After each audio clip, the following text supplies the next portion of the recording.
Hello everyone, my name is Aidan the Demon, and welcome back to another video. Today's video, I will be joining in with Spire fan Hunter, or aka my really good friend, Hunter. Say hello. Hey everyone, and also Guten Morgen. My name is Dr. Edward Richthofen. Oh my god. Anyways, today we're going to be going over our honest opinions about BO6's story and BO7's story, which leads off from MWZ's story. And oh boy, this is going to be a long ride. So part 1, we're going to be talking about the maps stories for BO6 and the wonder weapons. Part 2, we're going to be talking about BO7's story and wonder weapons. And part 3 is our conclusion and honest thoughts about the story going on and going forward. So, Black Ops 6 Zombies takes place 6 years after Cold War. Or what it says in the art book, 7 years. Am I correct, Hunter? Yes. Now let's start off with Liberty Falls, a small town in West Virginia, which apparently is based off of a real town in West Virginia called Harper's Ferry. And I'll even admit, I love how Liberty Falls looks and is compared to Harper's Ferry. And as for the story, it was interesting to say the least. Same as the Wonder Weapon, which is a jet gun they brought back from Black Ops 2, but improved upon it. And I'm being serious, guys. The jet gun would be amazing, and it's like amazing to use in Liberty Falls. Like you cannot agree with that, Hunter, right? No, not really, because then again, I mean, hey, if you don't, then legit, you're just a fucking you're a hater of the weapon, especially after the improvements they made. Exactly, and let's not forget the story of Liberty Falls. Even though a lot of people said that the story was meh, it actually told a story that's like, it felt like it was a beginning of the story. It felt like it was meant to be the beginning. And it was actually something interesting, like the intel of it, of that fucking map, the audio logs, the artifacts. It was beautiful and amazing. And let me tell you right now, I actually love the intel in Liberty Falls. But the story itself, or well, the map, not the story, but the map, it went through under changes after COD Next 2024, which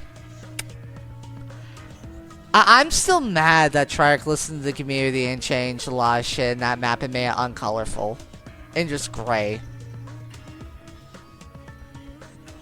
Yeah, it's just disgusting and bleak now. Because again, yes, it looks like a multiplayer map. Do not get me fucking wrong. But again, it was leaked many times. This map was supposed to be a quote-unquote outbreak map. It was meant to be an outbreak map with objectives. Don't even get me started, and even we would literally even explore both outside of Janus Towers and probably the underground tunnels of going under Liberty Falls, the towers, and the mansion. And what's even best of all, the one thing they did retcon was the wall that was going to be going around Liberty Falls, which that was confirmed in an intel in Cold War.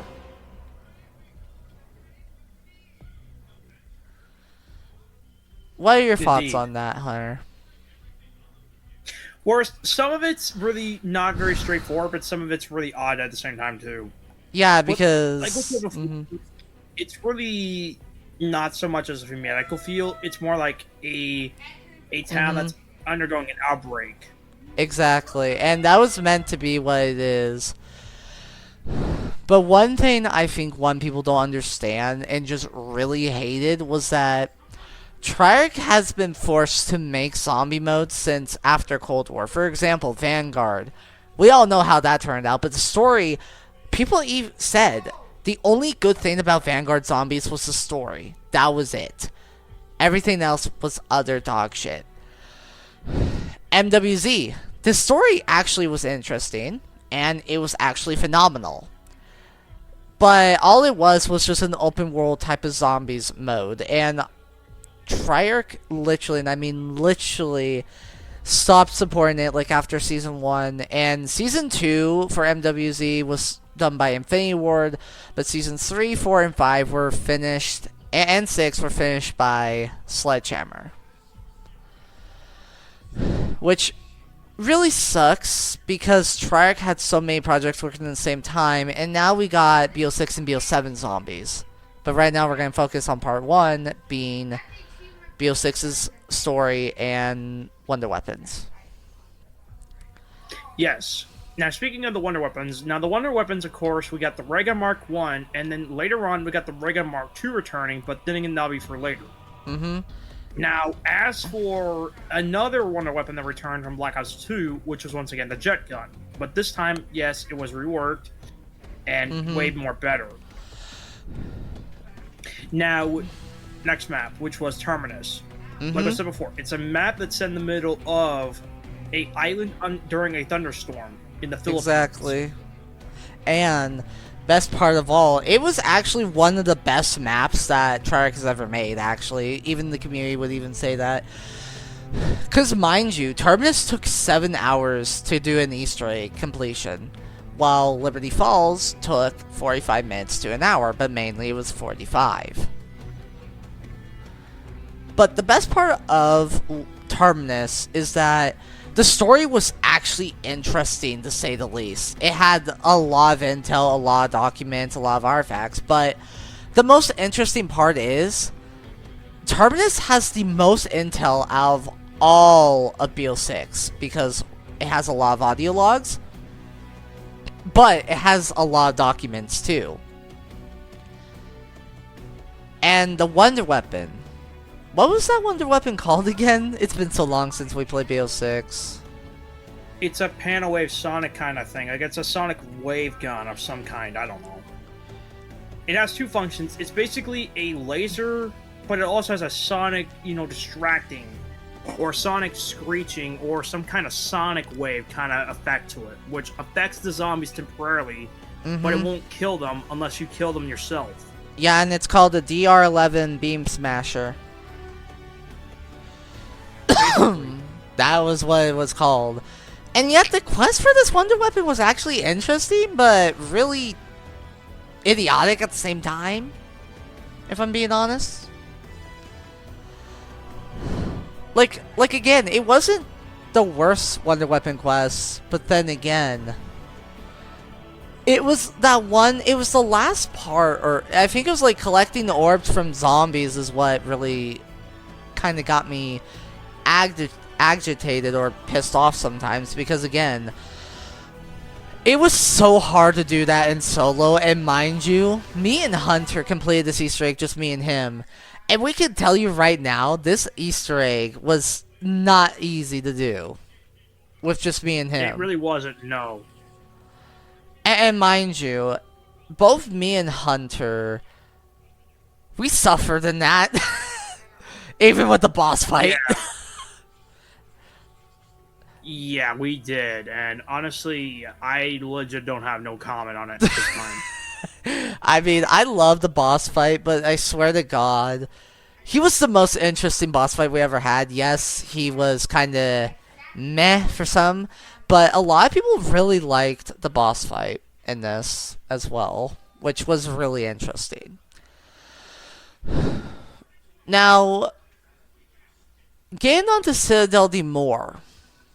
Now, this map, a lot of people liked because it gave you vibes of the Rise Drak. Like, the round change theme, that was literally inspired by... You can tell it was inspired by the Rise Drak. And then for the Wonder Weapons, it was just straight up elemental swords, which that was an interesting take here. Like, yes, in the past we had elemental weapons, but this time we had full-on melee weapons. Exactly, and the best sword I really love, and this is just me, I love both the Raven and the Fire Sword. Those swords are really fucking amazing. And the best part of all is that when me and Hunter and his friend Chase did the Wonder Weapon quest, we literally got so confused of what to do until we went to Directed, played it that way. And apparently it was so simple now, since after we did Directed, but it was a really interesting map, and the story of it is interesting too, but it was kind of beginning the downfall of the story of BO6, if I'm not gonna lie. Like, It really was, yeah. because again, it kind of felt like this was Craig Houston's last map he wrote, because it just felt like it was his last map. And mind you guys, Craig Houston went on personal break because of being overworked of writing, and it really felt sad that he had to go for personal break. But we're gonna get that later on in the story. But for Citadel de Moore, its atmosphere was interesting, and its boss fight being an actual fucking guardian of rock statue, that was actually fun to play against. But I will say that boss fight was so funny, but also hard at the same time. Yeah, it wasn't really the most fun boss by difficulty standard, but then again, It was interesting. really interesting. And let's not forget the main meta for the mode being a shotgun, being called the Maelstrom. And best part of all, the Maelstrom, you literally had to have Dragon's Breath unlocked for it, by the way, just so you can actually use it, pretty much.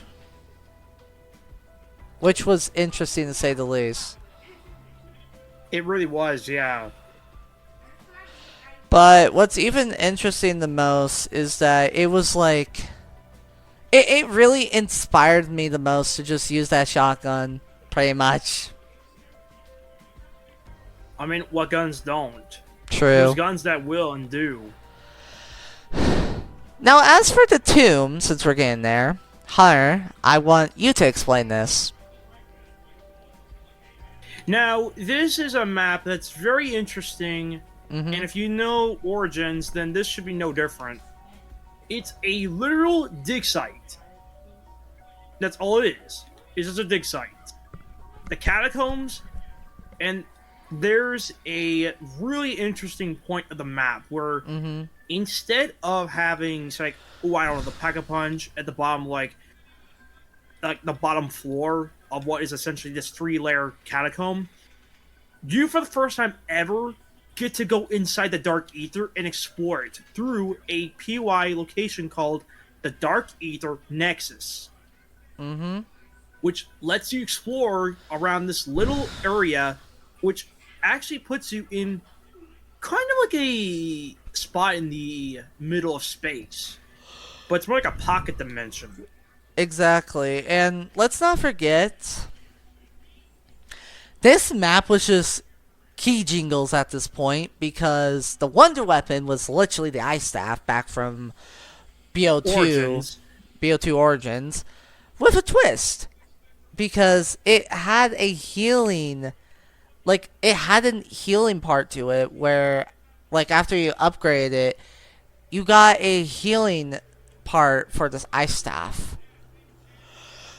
And oh boy, let me tell you right now, that quest was so annoying to upgrade it. I swear to God. It was the worst, yeah, I will admit that right now. It really was. And the boss being literally the Sentinel artifact was funny enough, but it was really stupid too. Speaking of the Sentinel artifact was from Black Ops 4 in this case, by the way, for those that don't know. Exactly. It was from BO4. But best part of all is that it was really interesting in the way they were going. But the story of this map, and guys, Hunter can agree with me here, the story on this map was utter dog shit. There was points of it where it's interesting, to those, yeah, but like the map itself was really underwhelming. It was really underwhelming. Now, speaking of the map, though, now once again, for the first time, and not to mention the only other time, we do actually have a really interesting side quest, which is a blood ritual of some kind. That gives you golden armor after you complete it. And let me tell you right now, that is a fun side quest, but I suggest not doing it on solo, because mind you, that side quest on solo, even from what people have said, it was fucking hard. But when you play it co-op, it's actually interesting and fun. Now, the most thing that a lot of people liked about the map was the side quests. Some of the side quests were interesting, but the only good part about this map was its visuals. Why? Because it actually felt like a zombies map.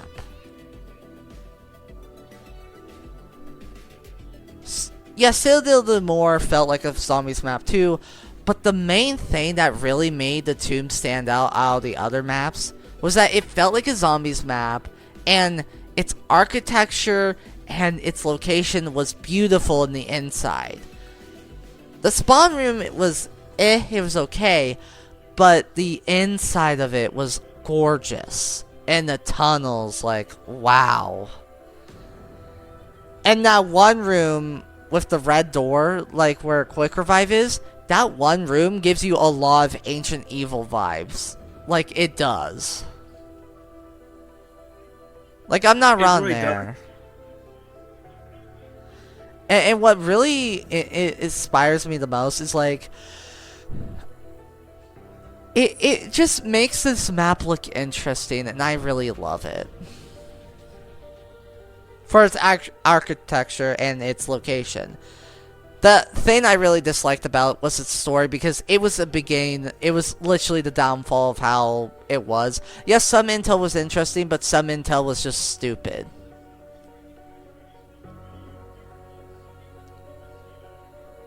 Now, getting to Shattered Vale, which is one of the best DLC 3 maps of all.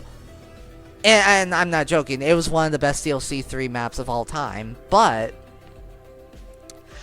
leakers have stated that this map, or mainly Ghost of Hope, stated this map was going to be small as Liberty Falls and the Tomb. But nope. Treyarch has confirmed, and Stefan, the head studio of, like, all studios of communication at Activision, stated it was actually big as Citadel de Moa. But when the map released, it was bigger than both Citadel de Moa and Terminus at the same time. And the quest, that was interesting to say the least. And by the way, guys, this is when me and Hunter actually met, was during Shattered Vale. Yep, we met during Shattered Vale, and it was interesting. Now, back to the story. We follow our four misfits as they set their way back to West Virginia, now with the Sentinel artifact in hand. And this is where they finally come face to face with the antagonist of the game, Sam. Yep. For the very first time ever, they come face to face with her, or what's left of Sam. And the story, the intel and documents are really interesting in this map, because it actually shows that they pivoted up back a bit and just actually told a story.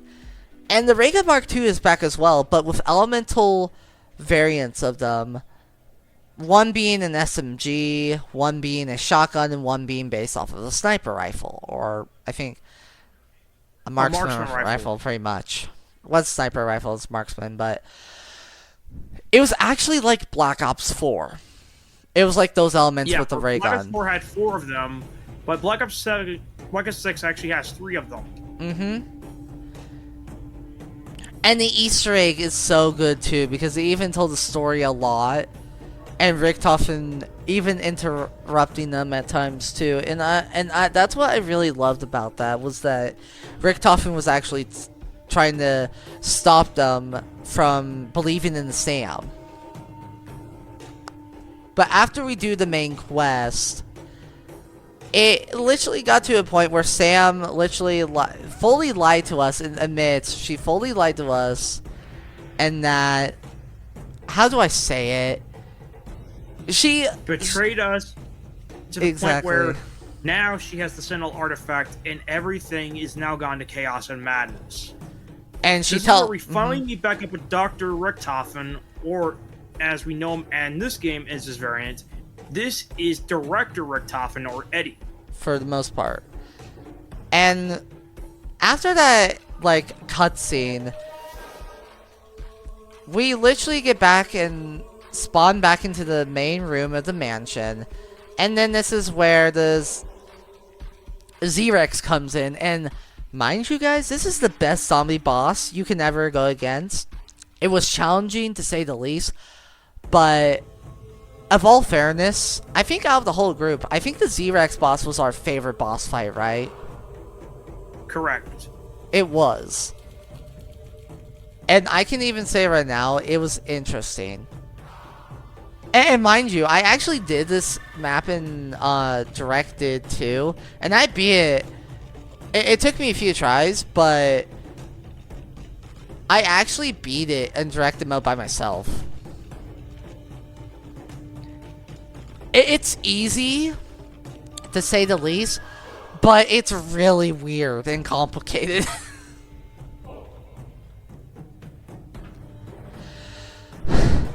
But then Season 4 came, and that's when we got Grief back from Black Ops 2. But we're not going to explain that, because what Grief was a PvP mode, pretty much. And it really didn't tell anything about the story, pretty much.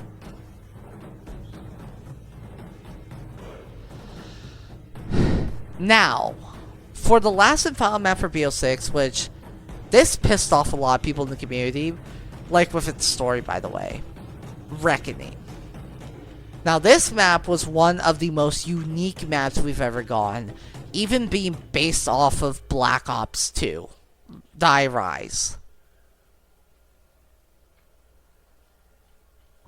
And the wonder weapon we literally get for this map is interesting. Like, Hunter can even confirm this with me right now. It was an interesting wonder weapon. Yes, it was. And, plus, in a long while, we get to choose which boss we can go against. Either Eddie or Richtofen, or Director Richtofen. Or Sam. Or the Sam. And mind you, a lot of people really hated the Richtofen boss because he literally aimbots at you and literally can down you in 1 second. As for Sam, she wasn't that difficult. The only part I think a lot of people got negative about was her tasks, but that was about it. Overall, Sam's boss fight wasn't bad. It was just Richtofen's boss fight that really pissed people off. Now, for the story, it sucked, is all I'm gonna say. But with a very bad game, it has a impactful story by the start, but it drops off in quality at the end, sadly. It does. But there's hope on the horizon. Yes. And guess what? With that, we soon cut to the inside of Genesis Towers Plaza in a different point in time, with one of the most infamous characters coming back. The original four. Of, welcome to the party. And cut that to be continued. In BO7, which that's what really pissed people off. And this is where a lot of people even started attacking the riders until one person came out and said that Craig Houston hasn't been there for a while. I think it was after Citadel D. Moore, he went on personal break, And that's when they had to hire new writers who didn't fit for zombies. And what really sucked the most to me is that, if I'm being honest, the intel, which I will say in BO6 and 7, it starts pummeling, but the audio logs and documents are way better than the artifacts in both BO6 and 7. Because the artifacts, I don't know why, and this is one thing that Elshore told us. A lot of people were complaining that the artifacts intel, like the whole intel system, told us the whole story the most in the artifacts. But it also did in the audio logs and documents. But the audio logs and documents didn't really change for the story. It was mainly the artifacts, since a lot of people complained in Cold War that the artifacts told too much of the story and spoiled it too much. And again, try to listen to people for BO6 and BO7 for the audio logs, and that was it. I got it. Now on to Black Ops 7. Now, there were some hopes of this game to be really not great or grand. But when Ashes of Dam released, the story was actually interesting for once. And it felt like they were going back to their basic roots of writing. And best part of all, the intro cinematic introduced us with a new villain called the Warden. And Hunter? He's an interesting character, isn't he? You all have a very long ahead of you. Exactly. And that I'm going to promise you right now. Oh my God. Anyways, for Ashes of the Damned, it was one of the biggest, and still is one of the biggest maps we've ever gotten in COD Zombies history, being a full-on reimagining of Transit from Black Ops 2. But this time with a twist. Ted is back, but us, the player, gets to drive the truck, not Ted. Now this is where a lot of changes came into into BO7 from BO6. Where they actually started listening to a lot of people in the community, which is interesting. They made the Easter eggs harder. The intel in the game is actually interesting, same as like the other intel, like same as the artifacts in BO7 for most of it. But most part of all, the story of this map is by far one of the best stories we've ever gotten in a long time. Am I right? Or am I wrong? Yes, you're right. Now, sadly, we can't progress any further without highlighting this real quick as a quick mention. Due to the sad, tragic passing of Tom Kane, but before Black Ops 7 was fully announced for its voice cast, we do sadly know that before Tom Kane did tragically pass away, they did have to recast him. Now, who they picked was actually very interesting, and this was not only by Tom Kane's decision, but by his family estate. And the person we got is Nelson Lee, who wants to, and not only does, he carries on Tom's legacy in a good way. He does, and He's the spiritual successor to Tom Kane's Takio in a way that makes it feel more appropriate, but without disrespecting his legacy. Exactly, and the way that he sounds like Tom Kane, actually, not gonna lie, when you play as him. He's the closest you're gonna get to a Tom Kane. Exactly. You know, or by a freaking fan's voice cast actor. Or a fan dub. And funny enough, with Nelson Lee, fun fact, he's actually a Japanese and Canadian voice actor. Yes, he is part Japanese, but also part Canadian. So he can talk full Japanese fluently, but he can also speak Japanese and English at the same time. Exactly. Which is interesting. best part, in my opinion, as well, is that when Ash, like, the Wonder Weapon for Ashes is literally interesting because it's a gauntlet and it's really gorgeous. The steps for this map too is really interesting as well.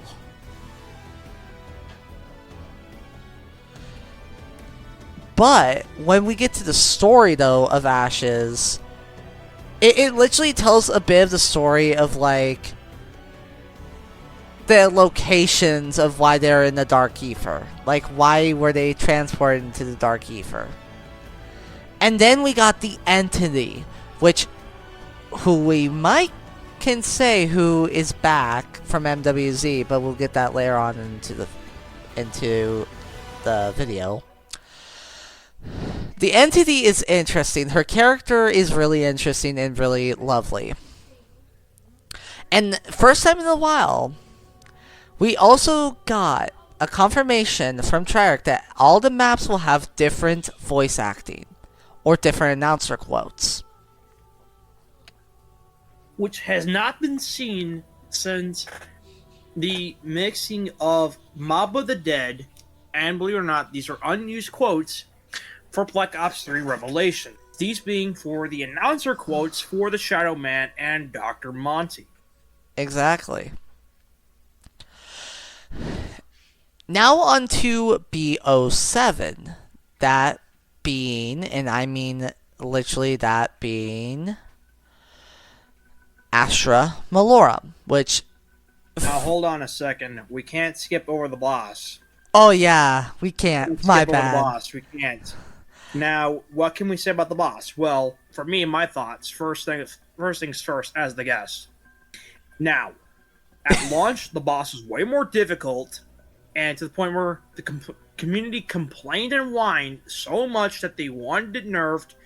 So Kevin Drew came out and spoke about it himself, and the devs, more especially, they came out and spoke about it on their Twitter/X page, and they did say that they would be nerfing it.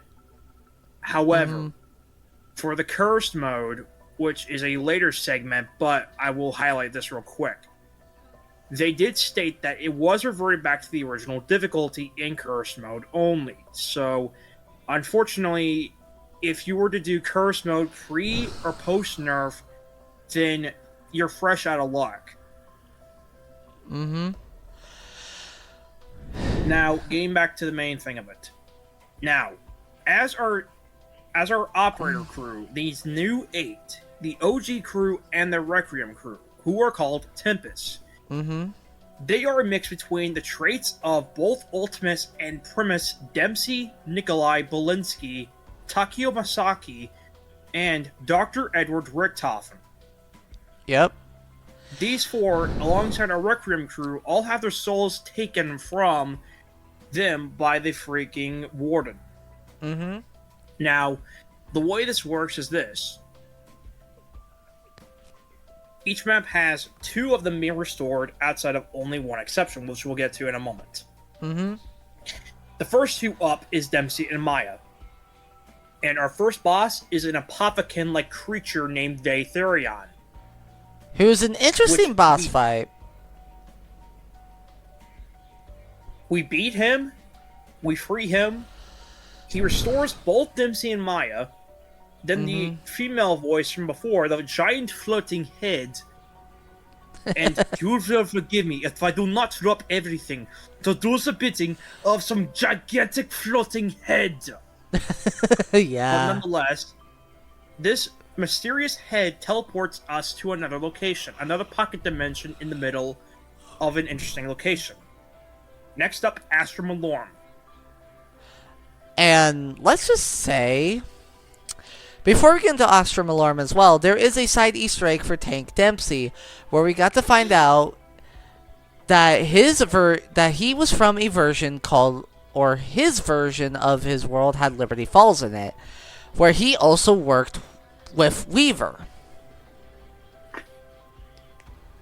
When you did that side Easter egg. In this case, Evil Weaver. Exactly. It's also why, in the beginning, Tank Dempsey kind of dislikes Weaver in the beginning. Like the quotes. Very much so. Yeah. But now into Astra Malorum. Astra Which is an interesting setting because the first time ever in the wild, we finally get to see a familiar setting for those that remember Black Ops 1 Moon. Exactly. And it was gorgeous.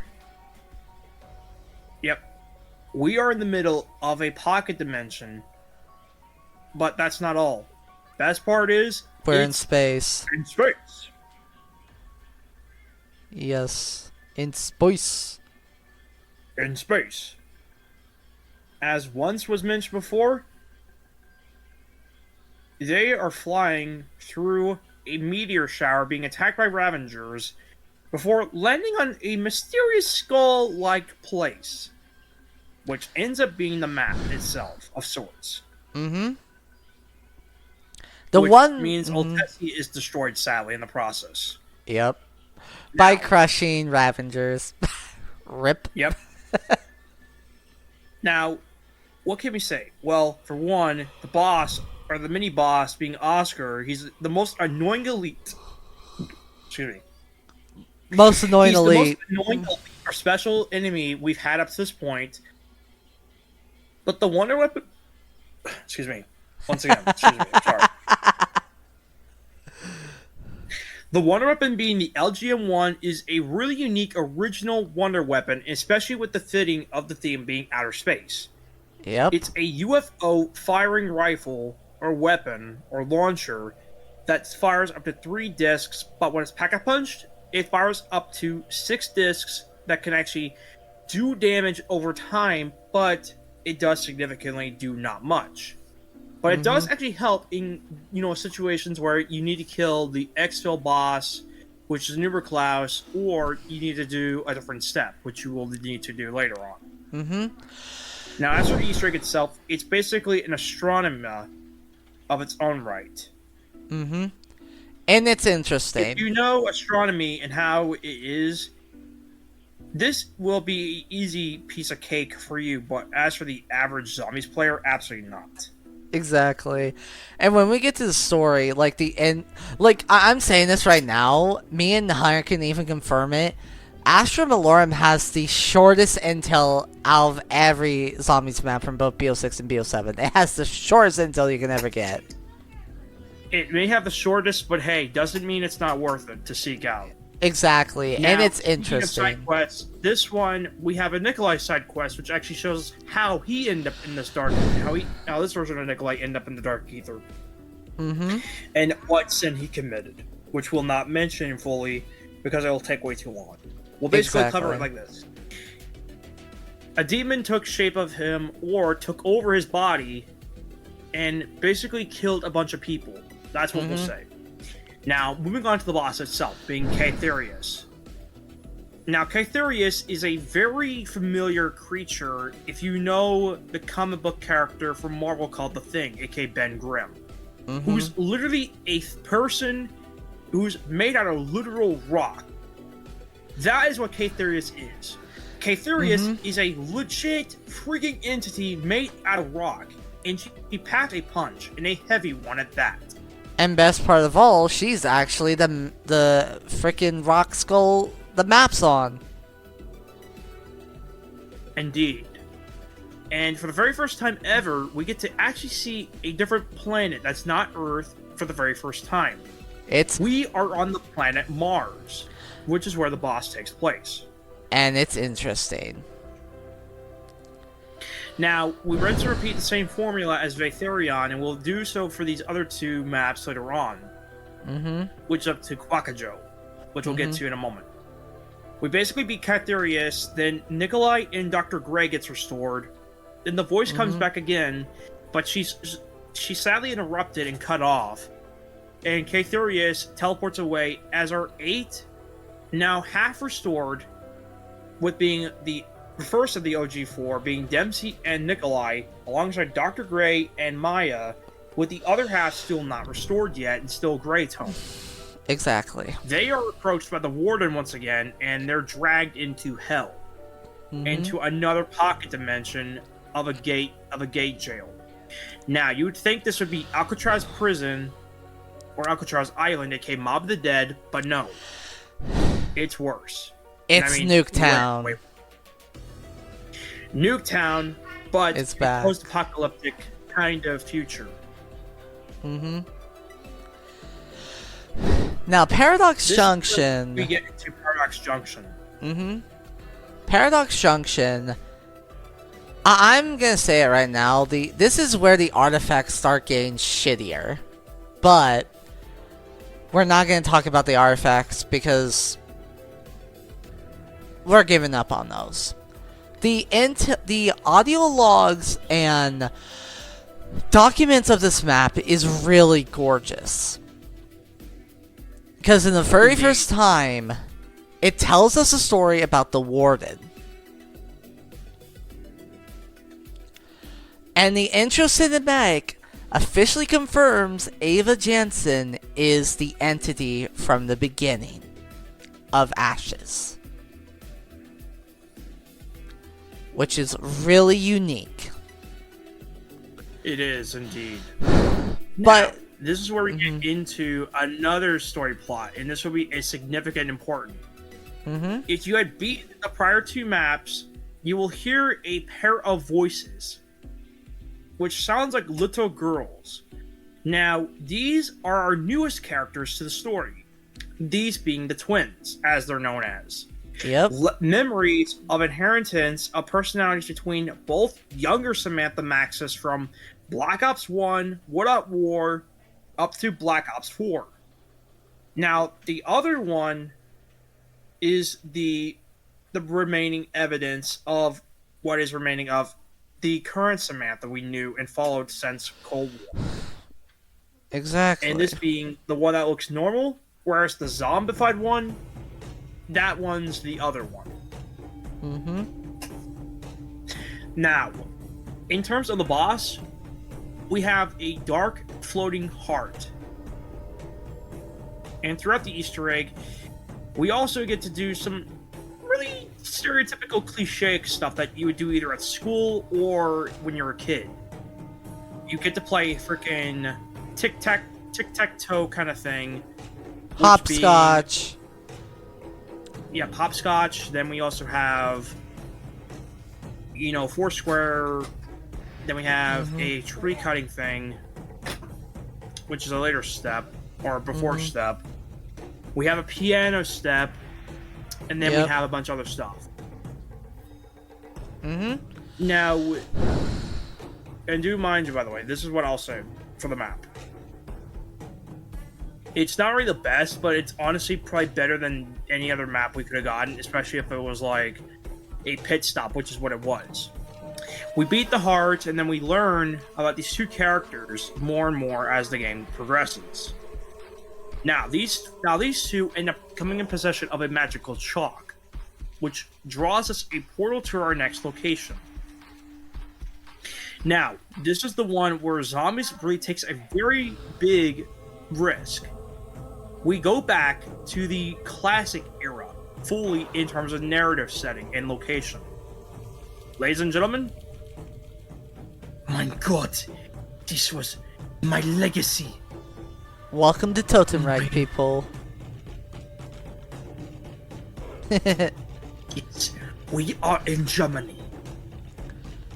Actually, no, we're in the Netherlands, actually. Oh, fuck.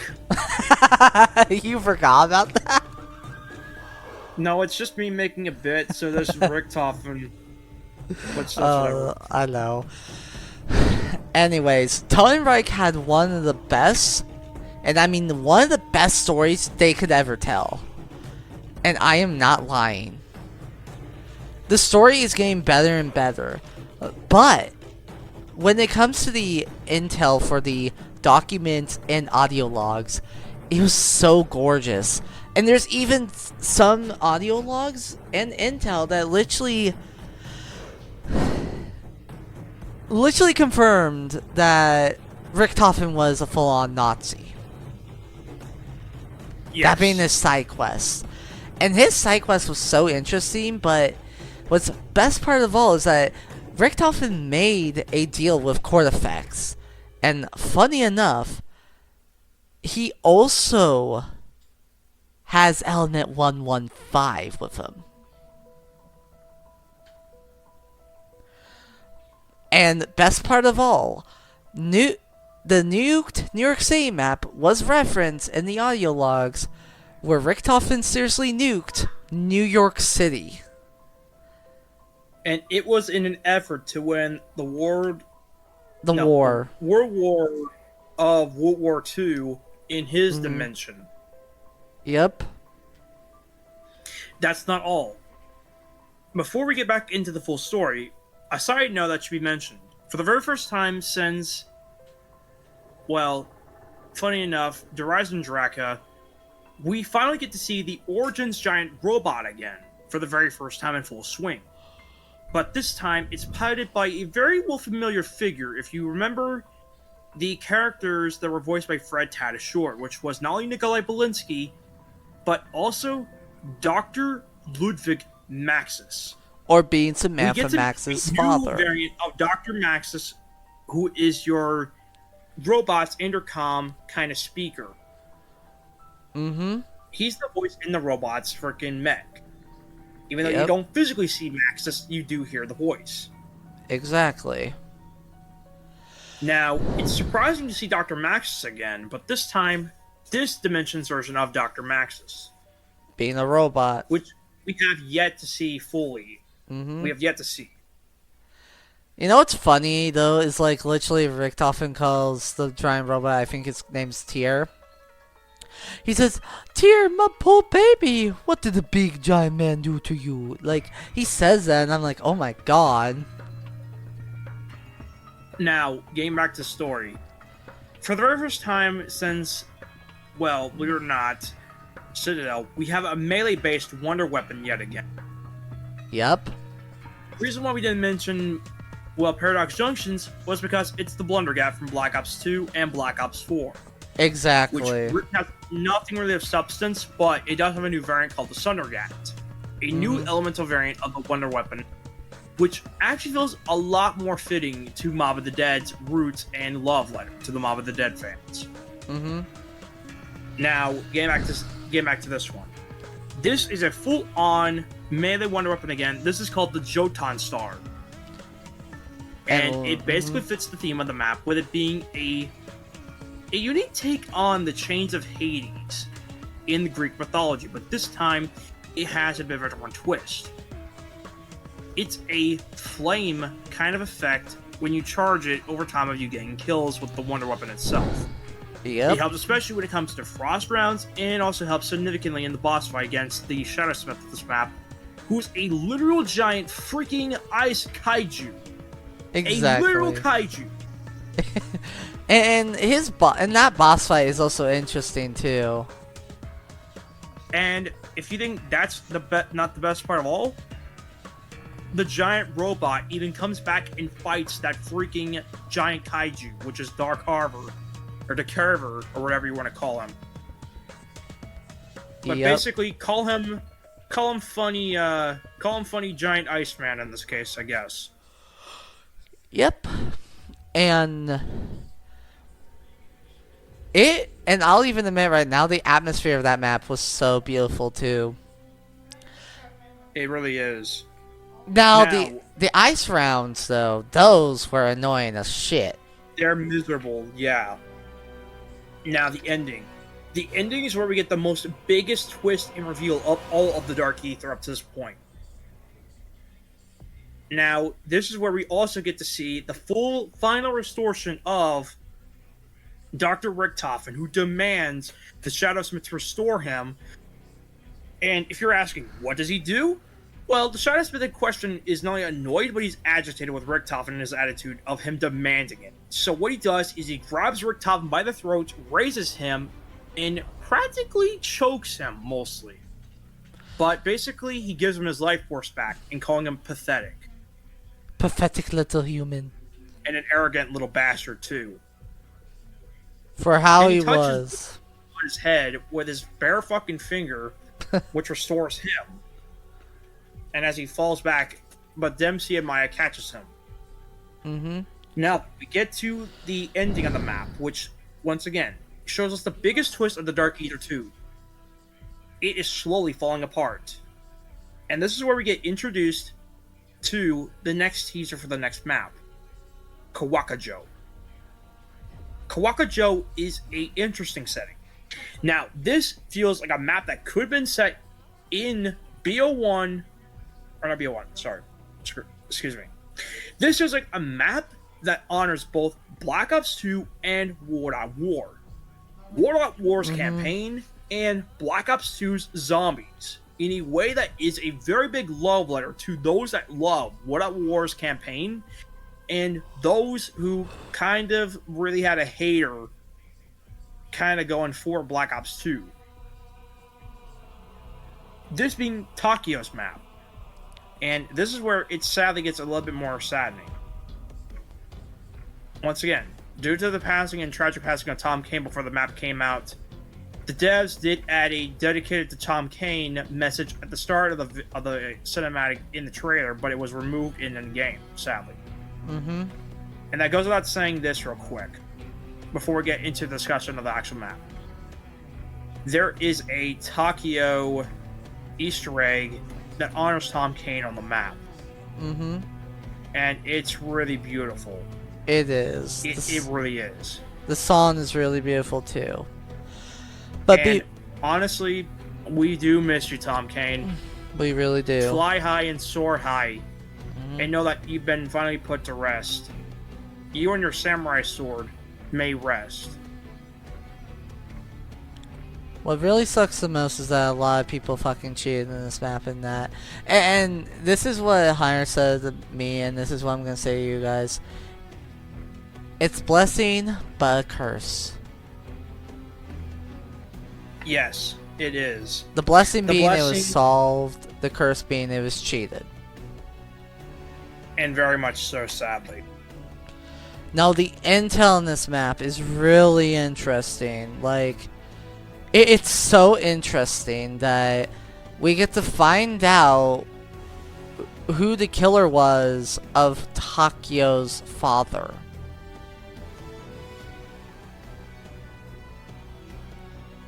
And the best part of all is the Oni.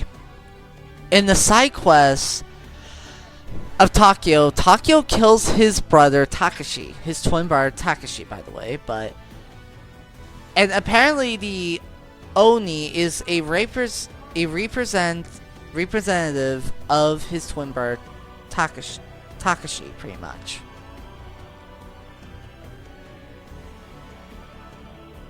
And very much so. Exactly. Now, once again, there is a reference to What At War in the map with the ray gun.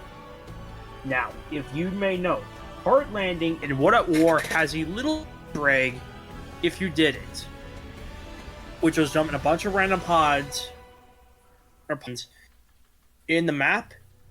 You would then hear a mysterious noise and see a bunch of statues come up from the ground with ray guns in their maws. Excuse me. Now, in honor of World at War's campaign, and in honor of the map and theme for the campaign, for those that loved that Easter egg and found it all those years ago, back in 2008, this map features it again, in a way that makes sense, too. Exactly.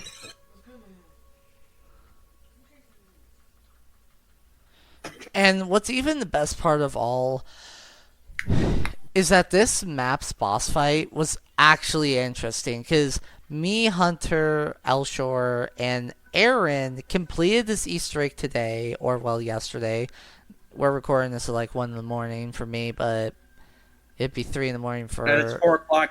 It's 4 o'clock EST. Mm-hmm. Basically, main point being, we did the Easter egg, we beat it first try, and guess what? I did it flawlessly without downing. Yep. And the boss fight in the ending cutscene is we fully recover all of the Tempest and Requiem crew's souls. And the next map is awaiting in Season 5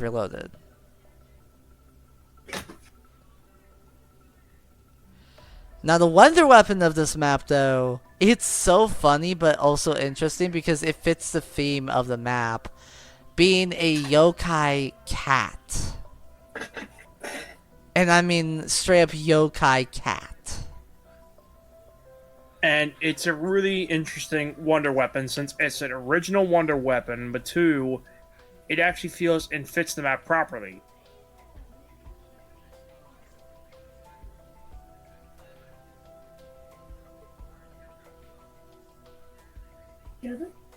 And I would even say that, and if I'm being honest, Kawakujo was the longest Easter egg we've ever gotten in modern zombies history until it was cheated. But here's the thing. The Easter egg was done in nearly 3 days. 3. And Hunter, you could even confirm that to me as well, right? Yes. And the best part of all is that I actually will say this Easter egg is really good because it kind of feels like a classic of Jimmy Zielinski and Jason Blundell's eras at the same time.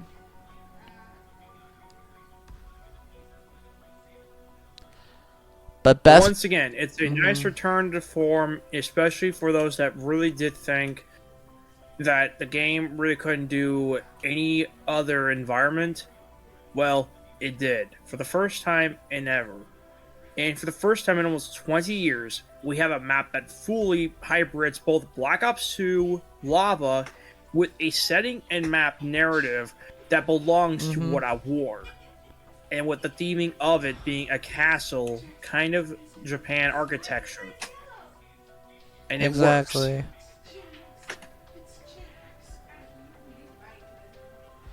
And best part of all, this map is one of the best maps you can ever get. Yes, there are some negatives about this map, for one being the assault waves, which those I will say is from Cold War Firebase C, but it's still interesting, to say the least. Agreed, yes. And anyways, that is all the maps we have talked about. And again, we are on to our final part, our final thoughts. So, for our final thoughts, in my opinion, when BO6's story came out, I thought it was going to be really good. But after, like, Citadel de More, like, from the Tomb, it was mediocre. Then it went up back to good. Then it went to bad. Then, for BO7, it went good, good, good, good, and good. I'm going to say right now, BO7's story is actually way more interesting than BO6. Why? Because it's actually telling a story, and not like what BO6 did, and just retconned a lot of shit. Now, Hunter, what are your final thoughts? My final thoughts? Well, once again, Black Ops 6 was a bit overhyped in terms of story, sadly. Now, BO7 was kind of unexpected, especially for it being a very major, drastic shift in the quality from the director, but for good one and for better or worse. People could say what they want about Kevin Drew, but dude, face it. We could have had it better with him, or we could have had it worse with legit anyone else at that point. Exactly. And personally, I would have personally rather had at least him stay on rather than anyone else, including the previous director, Corky, continuously fuck it up like he did. Exactly. And It really sucked. If you get what I mean. Yes. And mind you, guys, I will even admit right now, like after Jason Blundell left, Corky was the lead director for Zombies since Cold War until half of BO6. Then Kevin Drew came in and directed, I believe, Reckoning, which, yes, that was a bad map in the game, but he's directing BO7, and I'll say this right now, he's actually going to be potential to be a good director for Zombies. A lead director.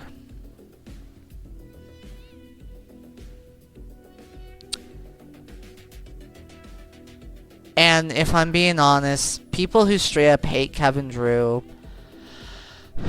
you all are just haters, and it's fine if you don't like him. But again, not every director has pros or cons. Or not every director has pros and cons, but not every director is perfect. Is what I meant to say. Even Higher can agree with me there. Yes, indeed. Jimmy Zielinski had flaws. Jason Blundell had flaws. Lee Ross had flaws.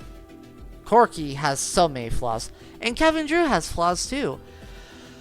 But again, wanting someone fired when literally they just recently became a lead director, because mind you, people wanted Kevin Drew fired after BO6 for so fucking long. But yet, to the point it was disrespectful. It was disrespectful, disgraceful, shameful, to the point where any one of you, more especially who want him gone, you personally don't have a say in the matter, especially if you don't know how much shit Zombies has went through over its course of almost 20 full years. If you want to stay in the classic era, then that's fine. Let people enjoy what they want.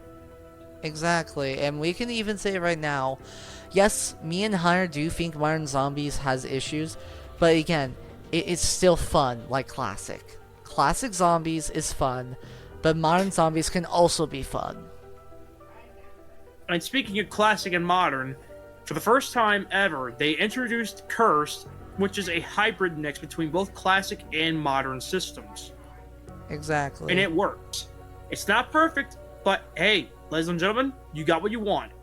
You got Classic mostly, and be happy with it. If you're not, then fuck off. Exactly.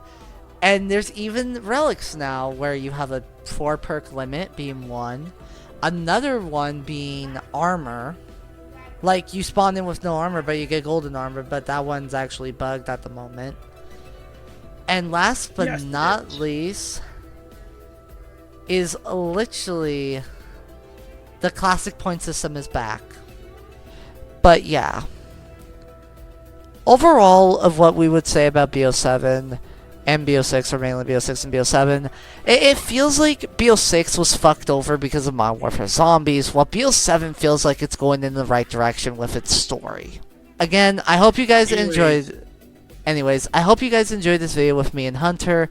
Stay tuned for another video that me and him will be making, mainly reviewing the whole game of Black Ops 7. Mainly the zombie maps. And also, be sure to subscribe to my own channel, which will be linked in the description below, post of the video. But also, stay tuned for a upcoming planned tier list between me and Aidan, where we're going to be looking over all of the official and non-official but fan-made perks for Call of Duty Zombies. From World at War to Cold War to BO7. And we're also going to be looking at custom zombie map perks. So stay tuned for that in the future. Anyway, if you guys enjoyed, hit that like button, smash that sub button. Press the notification bell if you want more video. Press the notification bell as well, and leave a comment down below if you want more videos like this. Anyways, peace out, people.